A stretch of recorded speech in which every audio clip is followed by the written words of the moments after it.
샬롬, 안녕하세요. 우리 친구들 만나서 반갑습니다. 최기석 전도사입니다. 한 주간 또 잘 지내고 있나요? 또 이렇게 큐티 학교로 여러분을 만나게 돼서 너무나 반갑습니다. 우리가 이제 벌써 5월 달도 절반이 지나가고 있는데요. 어린이날도 지나고 어버이날도 지나고 스승의 날도 지나면서 우리 친구들은 어떤 시간들을 보냈나요? 부모님들, 선생님들, 그리고 친구들과 또 좋은 시간들, 즐거운 시간들 많이 보냈나요? 전도사님은 우리 친구들이 이 5월 한 달이 또 가기 전에 좋은 추억들을 또 많이 쌓았으면 좋겠습니다.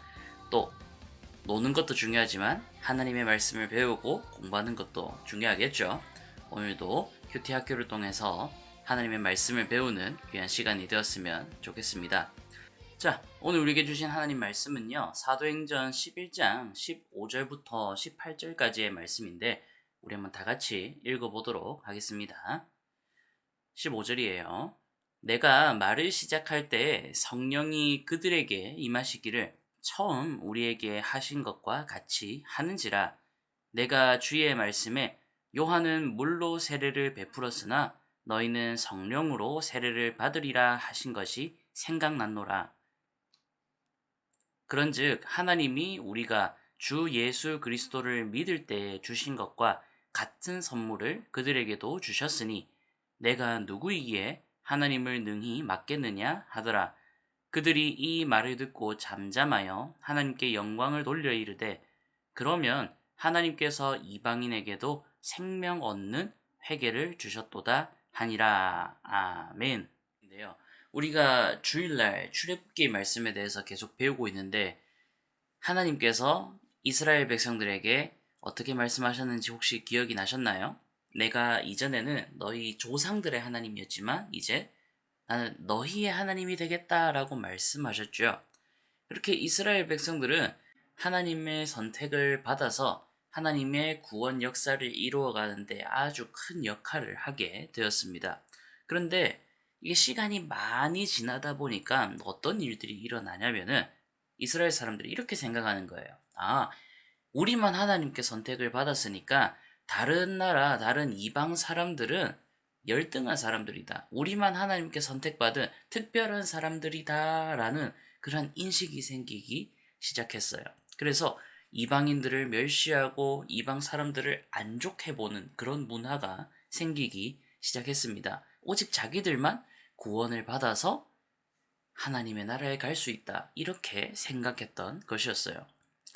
그것이 오늘 사도행전 11장까지 내용이 이어지고 있는데 11장 내용을 보면은 그러니까 읽진 않았지만 앞에 내용을 보면 하나님이 베드로를 부르셔가지고 이방 사람 고넬료라는 사람의 집에 가서 그에게 세례를 베풀고 그 온 가족이 성령을 받게 됩니다.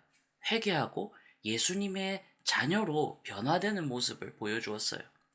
이게 소문이 나가지고 예루살렘에 있던 이제 그리스도인들이 베드로를 불러가지고 막 질책을 하는 거예요. 네가 이방 사람들과 같이 식사했다. 네가 이방 사람들의 집에 들어갔다는 것을 우리가 들었다. 어떻게 된 일이냐? 라면서 추궁을 하니까 베드로가 이야기를 하기 시작하는 겁니다.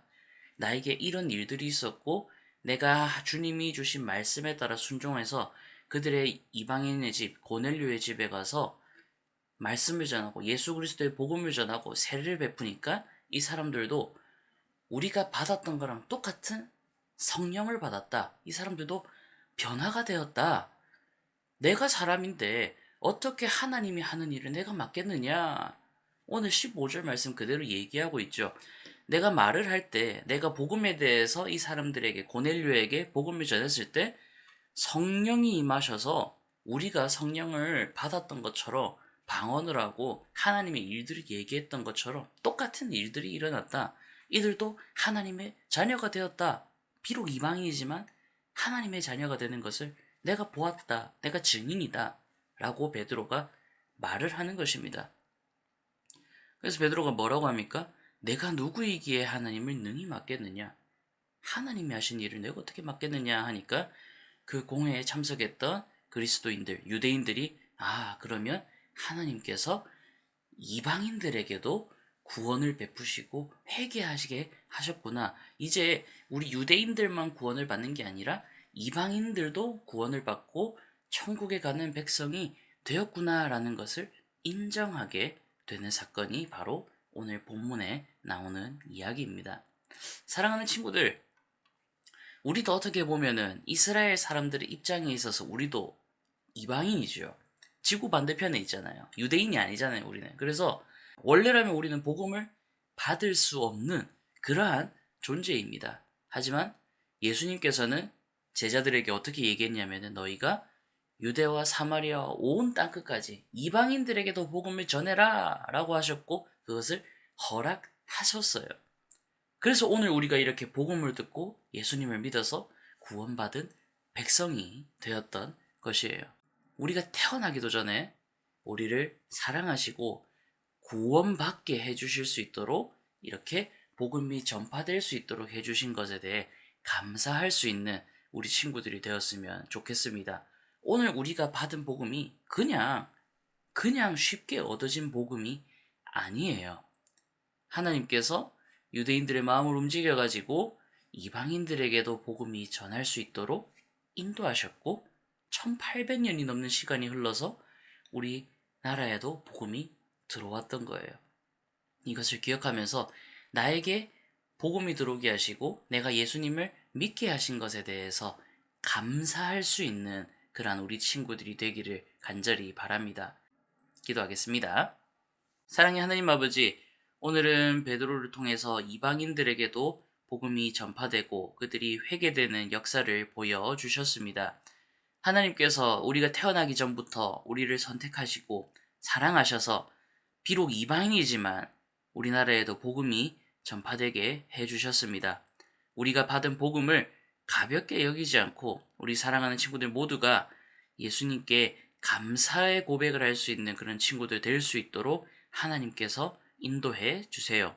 우리가 받은 복음에 대해서 감사하고 주님에 대해서 날마다 사랑하고 고백할 수 있는 귀한 우리 초등부 친구들 될 수 있도록 하나님께서 인도해 주세요. 감사드립니다. 귀하신 예수님의 이름으로 기도드립니다. 아멘.